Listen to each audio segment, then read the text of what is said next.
Bulletin की शुरुआत करेंगे इस वक्त आ रही है एक बड़ी खबर के साथ। ये बड़ी खबर आपको बता दें, दरअसल ये बड़ी खबर जो है इस वक्त जो आ रही है लखनऊ से इस वक्त की ये बड़ी जानकारी, बड़ी खबर। सीएम आज सरकार की उपलब्धियां गिनाएंगे। आपको बता दें कि योगी सरकार के आज 4 साल पूरे हो रहे हैं। दोनों उप मुख्यमंत्री, प्रदेश अध्यक्ष भी साथ मौजूद रहेंगे, लोगों को सरकार की उपलब्धियां गिनाएंगे तमाम नेता। बेहद बड़ी और अहम जानकारी आपको दे रहे हैं। आज यानी कि 19 मार्च को ही योगी सरकार के 4 साल पूरे हो चुके हैं और ऐसे में बहुत से कीर्तिमान और बहुत सी चुनौतियां योगी सरकार के हिस्से में आई हैं। तो बेहद बड़ी और अहम जानकारी आपको दे रहे हैं। कृषि मंत्री सूर्य प्रताप शाही सहारनपुर में रहने वाले हैं। तो इस बीच बड़ी और अहम जानकारी लखनऊ से स्वामी मौर्य सिद्धार्थनगर में रहेंगे और तमाम जगहों पर योगी सरकार की उपलब्धियां, क्या कुछ किया गया अभी तक, रिपोर्ट पेश की जाएगी। तो तमाम प्रभारी अपने अपने जिलों में सरकार की उपलब्धियां गिनाएंगे। तमाम नेताओं का कार्यक्रम शेड्यूल जो है वो तय किया गया है। अलग अलग नेताओं की अलग अलग जगहों पर ड्यूटी लगाई गई है। तमाम जो प्रभारी हैं वो अपने अपने जिलों में प्रेस कॉन्फ्रेंस कर सरकार की उपलब्धियों की जानकारी देंगे।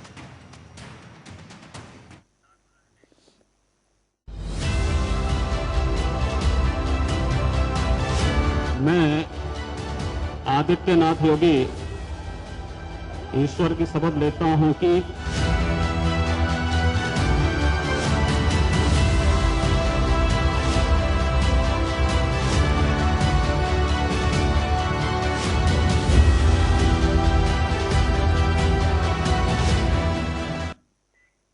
तो चलिए बुलेटिन में आगे बढ़ते हैं। जी हां, योगी सरकार को 4 साल पूरे हो चुके हैं। आज यानी कि 19 मार्च है। आज के दिन मुख्यमंत्री योगी आदित्यनाथ ने साल 2017 में सीएम पद की शपथ ली थी, यानी कि उत्तर प्रदेश में आदित्य का उदय हुआ था। सीएम का कार्यकाल आज से 4 साल का कार्यकाल पूरा हो चुका है, जिसको लेकर बीजेपी ने कई बड़े मंत्री जिलों में कार्यक्रम भी कर रहे हैं उनके मंत्री। तो वहीं सीएम योगी आदित्यनाथ कुछ ही देर बाद प्रेस कॉन्फ्रेंस भी करते नजर आएंगे। 4 साल किए गए कामों का बखान करेंगे। ये प्रेस कॉन्फ्रेंस लोक भवन ऑडिटोरियम में होगी, जबकि दोपहर 12 बजे अवध शिल्प ग्राम प्रदर्शनी का उद्घाटन भी सीएम योगी आदित्यनाथ करने वाले हैं।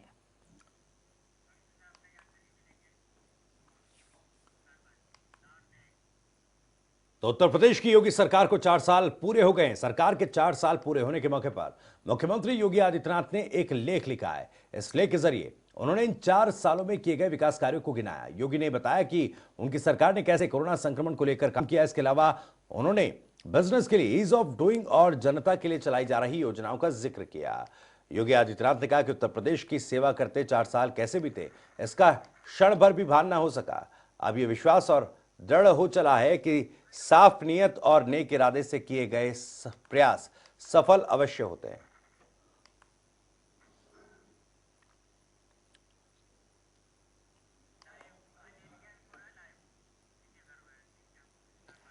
तो आपको बता दें कि अब से कुछ ही देर में लोक भवन में प्रेस कॉन्फ्रेंस करते हुए नजर आएंगे मुख्यमंत्री। और लोक भवन में हमारे ब्यूरो चीफ मौजूद हैं अनिल के अंकुर, उनसे लेंगे ताजा जानकारी। अनिल जी, क्या मुख्यमंत्री वहां पर पहुंच चुके हैं या अभी थोड़ा समय बाकी है? देखिए पूजा, वैसे मुख्यमंत्री को ठीक 10:30 बजे यहाँ पे आना था, लेकिन कार्यक्रम में थोड़ा सा विलम्ब है। मैं दिखाना चाहूँगा, कैमरा पर्सन कहूँगा दिखाने सामने स्टेज हमारे ठीक पीछे स्टेज दिखाई दे रहा है और इस स्टेज में किस तरीके से तैयारी है और पूरा मीडिया और जितना भी अधिकारी तंत्र है यहाँ पे मौजूद है। तो निश्चित रूप से एक भव्य कार्यक्रम के रूप में आयोजित किया जा रहा है। इसके अलावा भी शहर में कई जगह और अन्य कार्यक्रम है। अवध शिल्प ग्राम में भी यहाँ कार्यक्रम होने वाला है, जो 12 बजे मुख्यमंत्री यहाँ पहुँचेंगे। थोड़ी देर में मुख्यमंत्री आने वाले, पूरी तैयारी हो चुकी है। और यहाँ पे जिस प्रकार से आपने बताया कि मुख्यमंत्री के जो 4 साल पूरे हुए हैं वो मतलब तमाम चुनौतियों से भरे रहे। जब मुख्यमंत्री योगी आदित्यनाथ को शपथ ग्रहण कराया गया था तो ये कहा जाता कि मतलब इनका सरकार में रहने का कोई अनुभव नहीं है, हमेशा ये मतलब सांसद के रूप में रहे। लेकिन जिस तरीके से उन्होंने कमाल संभाली तो निश्चित उन्होंने अपने आप को साबित कर दिया है कि मतलब कोई भी मौका हो, किसी मौके को छोड़ना नहीं है। यहाँ तक कि उनके कार्यकाल में कोरोना जैसी महामारी आई, तमाम आपदाएं आई और उन सारी आपदाओं को उन्होंने किस बखूबी निपटाया है। तो निश्चित रूप से ये सराहनीय होगा। और आज उसी की 4 साल होने की जो खुशियां हैं आपको दिखाई दे जाएगी कि किस तरीके से मंच पर अधिकारी लोग तैयारी में बैठे हुए हैं और वे लोग तैयारी कर रहे हैं। जी पूजा। बिल्कुल, आपके पास मैं लौटती हूँ अनिल जी। इस बीच विवेक तिवारी हमारे साथ जुड़े हुए हैं शिल्पग्राम से। शिल्पग्राम वही जगह जहां से अब से थोड़ी देर बाद मुख्यमंत्री मौजूद रहेंगे और जो है तमाम जो उद्घाटन है शिल्पग्राम का वो करने वाले हैं। हमारे वरिष्ठ सहयोगी हैं विवेक तिवारी। विवेक जी, जिस तरीके से शिल्पग्राम की आप क्या मौजूदा तस्वीर देख पा रहे हैं और कैमरे की नजर से आप दर्शकों को दिखाएंगे? जी बिल्कुल, मैं दिखाना चाहूंगा कि हमारे पीछे एक विकास प्रदर्शनी, ये सरकार ने जो 4 साल में काम किए हैं वो उसकी एक प्रदर्शनी यहाँ पर लगाई गई है, जिसका उद्घाटन मुख्यमंत्री जी को आज भी करना है। 11 बजे उनके आने का टाइम था, लेकिन अगर लोक भवन में होने वाली प्रेस कॉन्फ्रेंस थोड़ी डिले होती है तो फिर यहाँ भी आने में डिले होगा। 12 बजे यहाँ उनका कार्यक्रम है आने का। विकास प्रदर्शनी के अलावा एक विकास पत्र का भी उन्होंने विमोचन करना है। यहीं से कुछ दूर पर एक मंच सजा हुआ है जिसमें मुख्यमंत्री थोड़ी देर में अभी आएंगे 12 बजे के आसपास। उप मुख्यमंत्री भी रहेंगे, सरकार के कई और मंत्री रहेंगे। वहां पर मुख्यमंत्री का एक संबोधन होगा और विकास पुस्तिका जो 4 साल में सरकार ने काम किए हैं उसका विमोचन किया जाएगा। जो सरकार ने कहा है, जो थीम यहाँ पर दी गई है वो ये है कि जो दशकों में काम नहीं हुआ वो योगी सरकार ने 4 साल में करके दिखाया। बिल्कुल, अपनी सरकार का बखान करेंगे, उपलब्धियां गिनाएंगे। विवेक, आपके पास वापस लौटेंगे। अनिल जी, आपका रुख करेंगे क्योंकि देखिए पंचायत चुनाव सर पर है, तो ये एक कहीं ना कहीं बेहतरीन मौका है 4 सालों की उपलब्धियां, अपने काम को जनता के सामने रखना, क्योंकि इस बार पंचायत चुनाव भी लिटमस टेस्ट के तौर पर देखे जा रहे हैं। तो एक बड़ा प्लेटफॉर्म भी योगी सरकार के लिए होगा तमाम कामों को सामने रखने के लिए। देखो भविष्य, आपने बिल्कुल सही बात उठाई है। ये जो पंचायत चुनाव है, ये छोटी सरकार के चुनाव कि केवल यहीं पे नहीं जाते हैं। मतलब छोटी सरकार के चुनाव को 2022 के नजरिए से भी देखा जा रहा है कि आज के जरिए जो 2000 पंचायत चुनाव के जरिए किस तरीके से मुख्यमंत्री इसका उपयोग करेंगे, अपनी सरकार द्वारा कराए गए कामों को किस तरीके से प्रस्तुत करेंगे, उसका लाभ आज पंचायत चुनाव के साथ साथ आगे आने वाले समय में यानी कि 2022 के समय में वो लेना चाहेंगे। तो उसी आधार पर ताना बाना किया गया है और उसी ताना बाने को देखते हुए सरकार ने पूरी तैयारी कर रखी है और चप्पे चप्पे पर हर जगह गांव देहात में हर जगह उन्होंने अपने आदमी इस तरीके से सक्रिय कर दिए हैं कि सरकार की एक एक योजना को गांव तक पहुंचाया जा सके। जी अनिल जी, एक सवाल ये भी है क्योंकि देखिए एक तरफ सरकार के पास मौका है और एक बड़ा प्लेटफॉर्म है आज अपने तमाम कार्यों को जनता के सामने रखने का, लेकिन विपक्ष कहीं ना कहीं हमलावर हो गया है। प्रियंका गांधी ने जो ट्वीट किया है, उन्होंने बड़े ही तंज भरे अंदाज में लिखा कि जो ये प्रचार किया जा रहा है इसका वस्तु स्थिति से कोई वास्ता नहीं है। और अखिलेश ने तो यहां तक कह दिया कि अंधेर नगरी चौपट राजा जैसा हाल है।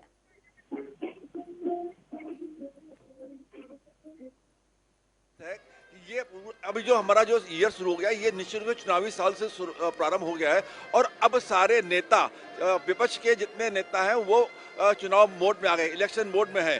तो अब निश्चित रूप से आरोप प्रत्यारोप का दौर शुरू हो गया है और इसकी गूंज अब हर जिले, हर राज्य में जहां नेता पहुंचा है वहां पे दिखाई दे रही है। तो अब नेताओं ने सरकार की आलोचनाओं को अलग अलग तरीके से करना शुरू कर दिया है और विपक्षी नेता इस बात की कोशिश कर रहे हैं कि वो आंकड़ों के साथ, सरकारी आंकड़ों के साथ जनता के सामने आए ताकि सरकार को बता दें कि सरकार जिस बात को दावे कर रही है वही सरकारी दावे इस बात को, सरकारी आंकड़े इस बात को दिखा रहे हैं कि वो सरकार के दावे वो गलत हैं। यही अखिलेश यादव ने कल किया और प्रियंका गांधी भी यही कर रही है। जी जी, एक सवाल मैं ये पूछना चाहूंगा क्योंकि देखिए अभी थोड़ा डिले होगा मुख्यमंत्री की प्रेस कॉन्फ्रेंस में, लेकिन आप लंबे समय से उत्तर प्रदेश की राजनीति में, पत्रकारिता जगत में सक्रिय हैं। ऐसे में आपका अनुभव क्या कह रहा है? क्योंकि देखिए काफी उतार चढ़ाव उत्तर प्रदेश की योगी सरकार ने देखे हैं, कई मसले, कई ऐसे हालात भी पैदा हुए जब सरकार से सवाल पूछे गए। तो ऐसे में क्या आकलन कहता है आपका? देखिए, आकलन अगर हम बात करें चुनावी नजरिए से तो निश्चित रूप से इस समय जो माहौल है, योगी लीडिंग पोजीशन पे हैं और स्टार प्रचारक, भारतीय जनता पार्टी के स्टार प्रचारक के रूप में उन्होंने अपने आप को साबित कर रखा है। और मतलब कहीं भी देश में कहीं भी अगर किसी भी स्टार प्रचारक की डिमांड होती है तो मुख्यमंत्री योगी आदित्यनाथ की होती है और यही कारण कि सबसे ज्यादा दौरे उनके दूसरे राज्यों में लगते हैं। जी ठीक है अनिल जी, आपके पास लौटते हैं। विवेक हमारे साथ लगातार शिल्पग्राम से जुड़े हुए हैं। विवेक जी, जिस तरीके से योगी आदित्यनाथ को लेकर के लगातार विपक्षियों की तरफ से हमला भी किया गया, अब प्रियंका गांधी हो चाहे फिर अखिलेश यादव हो लगातार निशाना साध रहे हैं। इस बीच कितना बड़ा टास्क होगा चुनावी साल में प्रवेश करना?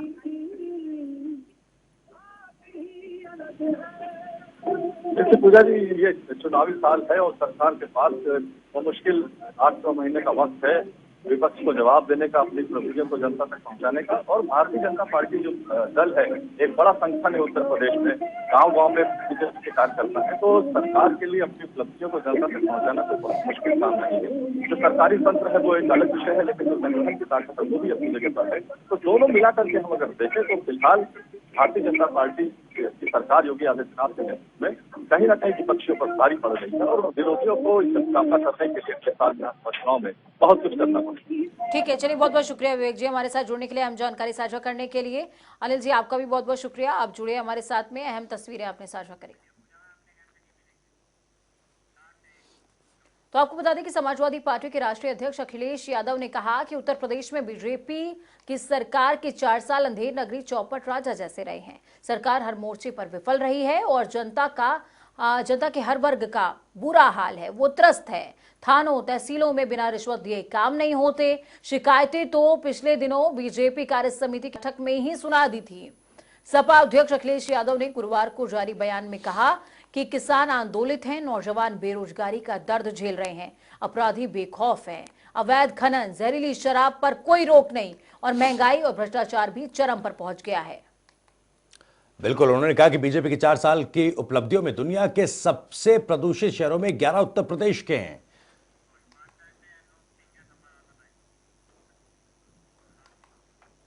तो अनूप सिंह हमारे संवाददाता लाइव जुड़ चुके हैं हमारे साथ में। अनूप, जिस तरीके से अखिलेश ने ये तंज कसा है, कितनी मुश्किलें खड़ी करेगा? क्योंकि आज जो उपलब्धि का दिवस था भारतीय जनता पार्टी के लिए, लेकिन हालांकि देखा भी जाता है कि विपक्ष इस तरीके से हमलावर रहता है।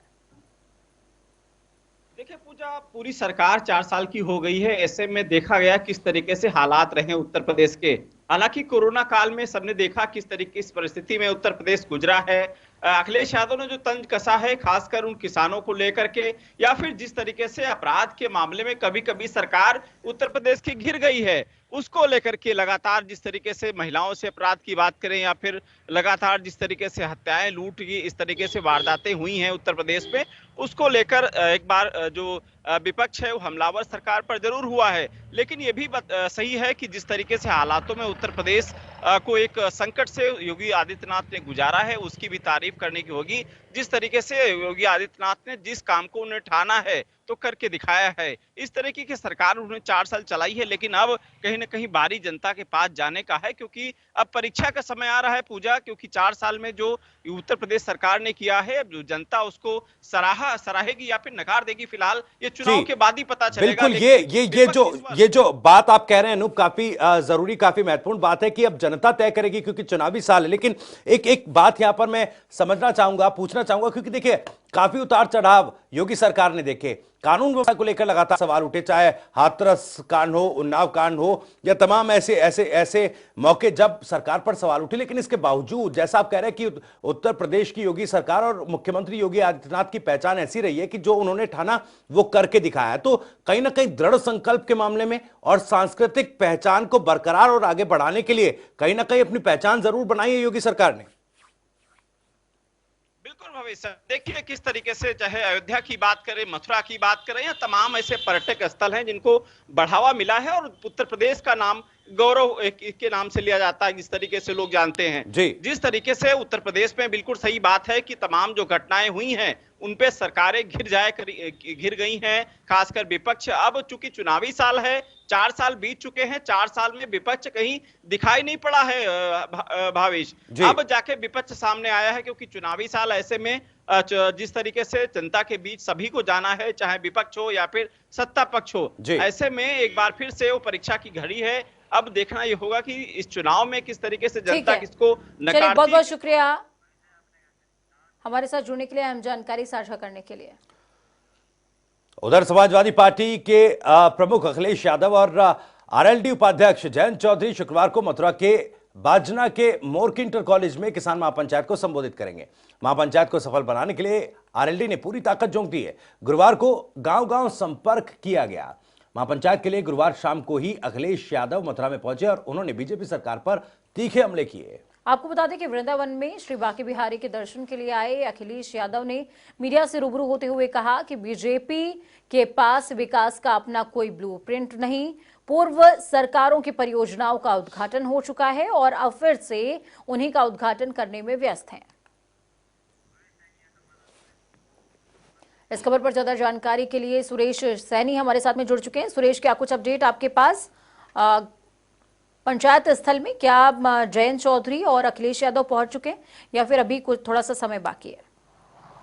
जी, मैं आपको बता दूं, आज मथुरा के माठ इलाके के मोर की इंटर कॉलेज में लोकदल और समाजवादी पार्टी की संयुक्त किसान पंचायत होने वाली है, जिसमें जहां राष्ट्रीय लोकदल के राष्ट्रीय सचिव जयंत चौधरी शामिल होंगे, वहीं अखिलेश यादव की में शामिल होने वाले हैं। और जो कि कल ही मथुरा पहुंच चुके थे, यहाँ इन्होंने कल अखिलेश यादव के कार्यकर्ता सम्मेलन में भाग लिया, उसके बाद बांके बिहारी के दर्शन किए और उसके बाद फिर पत्रकारों से रूबरू हुए थे, जहां पर उन्होंने जमकर बीजेपी सरकार पर हमला बोला और बीजेपी सरकार के जो योगी सीएम है, ठीक है, यूपी के, उन पर हमला बोला। और आपको बता दो कि जो ठीक है, चलिए बहुत बहुत शुक्रिया सुरेश हमारे साथ जुड़ने के लिए, अहम जानकारी साझा करने के लिए। खबरों में आगे बढ़ते हैं। उत्तर प्रदेश में कोरोना वायरस का संक्रमण फिर तेजी से पांव पसार रहा है। गुरुवार को राज्य में कोरोना से संक्रमित 321 नए मामले सामने आए। राजधानी लखनऊ समेत 16 जिलों में फिर से संक्रमण बढ़ रहा है। 24 घंटों के दौरान लखनऊ में सबसे ज्यादा 77 केस मिले, जबकि राजधानी से सटे बाराबंकी में 13 एक्टिव मामले मिले हैं। तो लखनऊ में भी सर्वाधिक एक्टिव केस मिले हैं। आपको बता दें कि उत्तर प्रदेश में भी कोरोना जो है अपने पैर पसारने लगा है। सरकार, प्रशासन और आम लोगों के माथे पर शिकन एक बार फिर से वापस लौट रही है, लेकिन सरकार ये कह रही कि इससे बचने के लिए, कोरोना वायरस के संक्रमण से बचने के लिए तमाम उपाय किए जा रहे हैं।